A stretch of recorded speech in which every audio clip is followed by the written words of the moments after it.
हमारे साथ हमारे संवाददाता आदित्य द्विवेदी जुड़ चुके हैं। आदित्य, आज कृष्ण जन्मभूमि पर फैसला आ सकता है।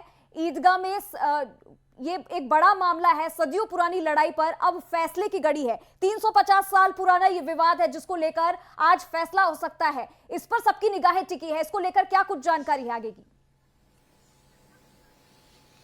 चंद्रश्री, इस पूरे मामले को लेकर के जो कोर्ट पहुंचे हुए थे, श्री कृष्ण जन्मभूमि न्यास समिति के अध्यक्ष महेंद्र प्रताप सिंह हमारे साथ हैं और सीधे हम उन्हीं का रुख करते हैं और उनसे बात करते हैं।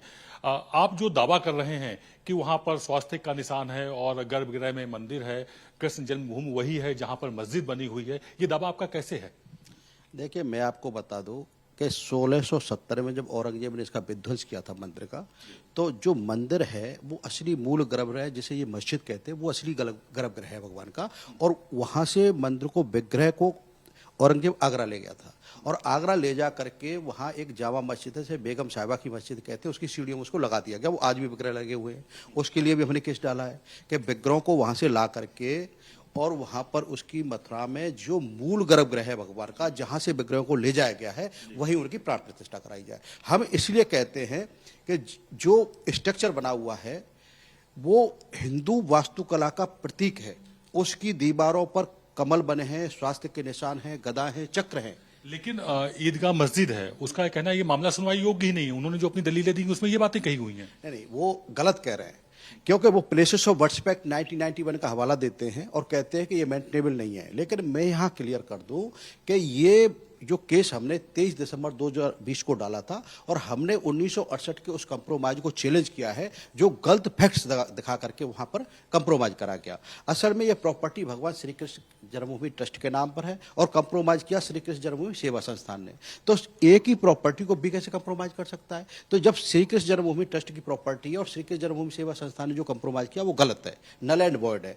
दूसरी बात हमने कोर्ट में ये कही कि ठाकुर जी को माइनर माना जाता है हिंदू संस्कृति में, और हिंदू संस्कृति जब माइनर माना जाता है तो without permission of the court, और या इसको किस तरह से उन्होंने कंप्रोमाइज कर लिया, जो कंप्रोमाइज करने वाले लोग थे वो भी अधिकृत नहीं थे। तो हमने 1968 के कंप्रोमाइज को चैलेंज किया है और यहाँ पर प्लेसेस ऑफ वर्शिप एक्ट का जो हवाला देते हैं उसके सेक्शन के 3, 1 और 2 को देखेंगे तो वहाँ पर यह है कि अगर किसी अदालत में इनके लिटिगेशन कंटिन्यूसली चले हों तो वहाँ अप्लाई नहीं करेगा। दूसरा, मॉन्यूमेंट्स एक्ट 1958, अगर कोई प्रॉपर्टी 100 साल से पुरानी है तो वहाँ भी अप्लाई नहीं करेगा। तो ये अनावश्यक हिंड्रेंस पैदा कर रहे हैं। ये जानते हैं इस बात को कि अगर यहाँ केस चला तो हमारा कोई स्थायित्व नहीं है, हमारी कोई टाइटल नहीं है प्रॉपर्टी पर, ना रेवेन्यू रिकॉर्ड में उनका कोई नाम है, तो वो जानते हैं कि प्रॉपर्टी हमसे चली जाएगी। तो प्लेसेस ऑफ वर्शिप एक्ट का हवाला देकर के, लिमिटेशन एक्ट का हवाला देकर के बार बार इस मामले को लिंगर ऑन कर। लेकिन महेंद्र जी, यदि मंदिर भी है, मस्जिद भी है और शांति से सदियों से बात चली आ रही है, तो ये नया विवाद खड़ा करने की जरूरत क्या है? ये विवाद नहीं है, ये विवाद नहीं है।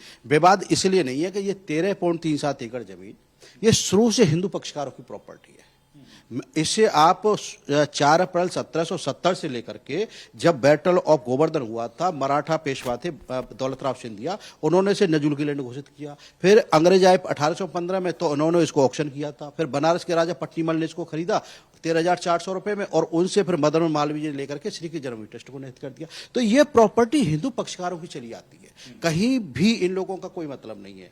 और अगर अपनी प्रॉपर्टी को लेना, और वो भी कोर्ट की प्रक्रिया के द्वारा, कोई दंगा फसाद नहीं, कोई झगड़ा झंझट नहीं, कोर्ट की प्रक्रिया के द्वारा, तो हर व्यक्ति कोर्ट में जा सकता है। बैठ के आपने कभी कोशिश की कि ईदगाह समिति से आपके बैठ के सहमत बन जाए और वो आपको सौंप दें या बीच का कोई रास्ता निकल आए? हमने आज से लगभग 1 साल पहले माननीय न्यायालय में एक एफिडेविट दिया था, खुद मैंने दिया था कि अगर शाही ईदगाह पक्ष के लोग तैयार हों तो इनको 3 गुनी जमीन 84 कोस की परिक्रमा के बाहर हम दे सकते हैं।